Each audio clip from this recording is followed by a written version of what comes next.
जुनैद, एक टॉपिक पे मेरा यहन जो है वो हमेशा तजब्जब का शिकार रहता है। उसको क्लियर करने के लिए आज फिर मैं उस टॉपिक को छेड़ लेता हूँ। यार ये जो बच्चे हैं आजकल के, समझ नहीं आती मुझे तो इनको किस तरह हैंडल किया जाए। इनको डांट डपट करें तो मुंह सजा लेते हैं, इनके नखरे ही अजीब हो जाते हैं, अगर ना करें तो फिर बिगड़ते जाते हैं।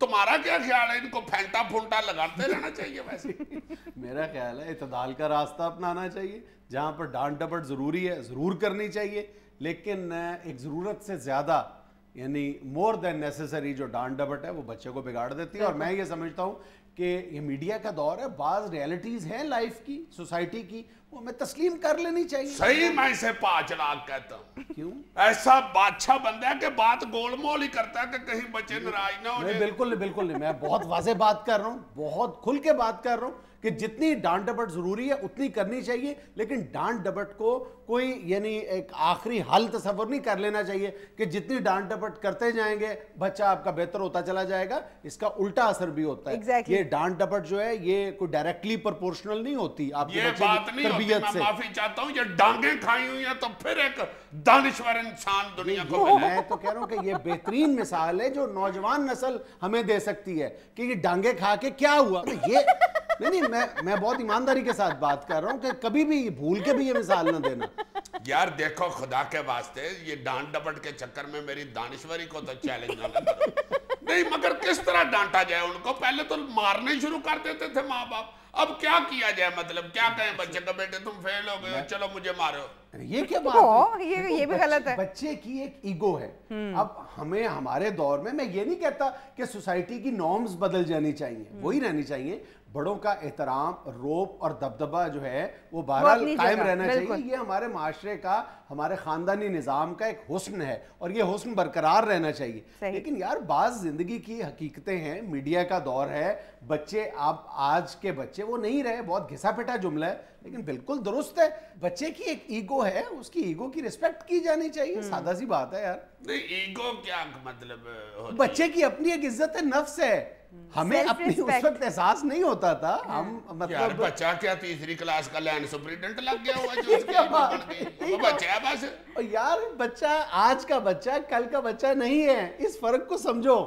अच्छा, हम ये समझते हैं कि बच्चे को, अच्छा फिर हमारी एक और साइकी भी है कि हम बच्चों का कंपैरिजन शुरू कर देते हैं। कुछ अरसा पहले तक शायद ये बात अच्छी लगती थी और ये पॉजिटिव रिजल्ट्स जनरेट करती थी, लेकिन अब ऐसा नहीं है। बच्चे को आप जितना भी उसको नेगेटिव अंदाज में उसको डीमोरलाइज करते हैं, अगर आप कहते हैं कि तुम तमाम भाइयों में निकम्मे हो, तुम कजन्स में, फैमिली में निकम्मे तरीन शख्स हो, निकम्मे तरीन तालिब इल्म हो, तुम फलां काम नहीं करता, तुमने तो जिंदगी में कुछ नहीं करना, मोहल्ले की सतह पर, स्कूल में। मेरा ख्याल है कि अब ये जो नुस्खा है ये कोई ज्यादा कारगर नहीं रहा। नहीं तो फिर उसे कैसे समझाएं? अगर कजनों का या भाइयों का ना ताना दें उसे, तो क्या कहेंगे? बेटा तुम मुझसे भी ज्यादा नालायक हो, ये जरूरी तो नहीं है कि आप मनफी अंदाज में कंपैरिजन करें। प्यार से भी समझाया आपके जा बच्चों सकता है। में भी तो कोई खसूसियात होंगी ना, उनका भी बार बार जिक्र किया जाए, उनका मोरल बूस्ट किया जाए, उनका मोरल जो है वो उठाया जाए। बस वो तो फिर इसी तरह बात हो सकती है कि बेटे तुम बहुत अच्छे बाल बनाते हो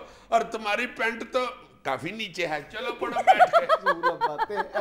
बेटे तुम्हारी स्पाइक्स कितने अच्छी हैं और मैथ में तुम क्यों फेल हुए हो? फेसबुक तुम्हारी धड़ाधड़ भरी हुई है और नोटबुक का पहला सफाड़ी पड़ा हुआ।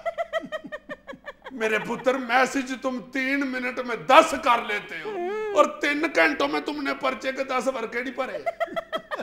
SMS में तुम्हारा कोई स्पेलिंग नहीं गलत होता और इंग्लिश के पर्चे में तुम इंग्लिश आई से लिखा है। मेरे बेटे क्वेश्चन पेपर से इंग्लिश के स्पेलिंग देख लेने थे।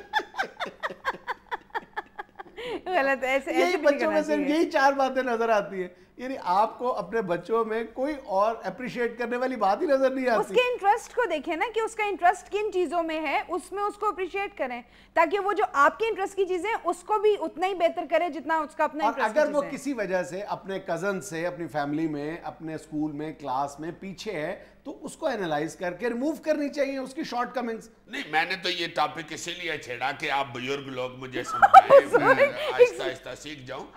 मैं ये कहना चाह रहा हूँ कि जो बचपन में हम जब हमें डांगे पड़ती थी या हमारे ऐसे बाल खींचे जाते थे इधर से पकड़ के, या मुर्गा बना के हमारे ऊपर 4-5 ईंटें भी रखी जाती थी। तुम्हारी तरबियत गुआंतानामो बे में हुई है, शाही किले में हुई है। ये देखो यार उस वक्त हर घर शाही किला ही बना होता था। तुम्हें नहीं ना पता कितने डाढ़े वालदैन होते थे। तुम तो लाडो में पल के चौड़ हो गए हुए हो ना। हम उस वक्त मुर्गा बने हुए ईंटों के साए तले ये सोच रहे होते थे कि जब हम बड़े होंगे और हमारे बच्चे होंगे तो हम भी इसी तरह बदले लेंगे। वो फिर अब क्या करें, हमें तो नहीं था पता मीडिया इतना वसीह हो जाना है। अजीजी साहब ना प्लान करते ही है। अजीजी साहब को अफसोस इस चीज का है कि जो इनके साथ हुआ है वो इनके बच्चों के साथ नहीं हो रहा। जाहिर है जब बंदे की सदरें दिल में ही रह जाए तो गम तो होता ही है। नहीं अजीज साहब, अब आप मान जाएं, आज के बच्चे को जरूरत से ज्यादा डांट डपट जो है वो बिगाड़ सकती। नहीं अल्लाह लोके, ये तो मैं हमें इसके साथ मतक्का लगाने के लिए टका के बोलता हूँ। वैसे तो ये वाकई यकीनी बात है कि आजकल बच्चे की तरबियत में तवायन इख्तियार करना चाहिए। बड़ा डाढ़ा दौर जा रहा है। हाँ बिल्कुल, ना ही उसकी हर गलत हरकत पे आंखें बंद किए रखो और ना ही उसकी छोटी छोटी हमें शरारत पे डांगे निकाल लो। जरूरी है ये। नाज़रीन, यहाँ में लेनी एक छोटी सी कमर्शियल ब्रेक। हमें यकीन है आप हमारे साथ रहेंगे।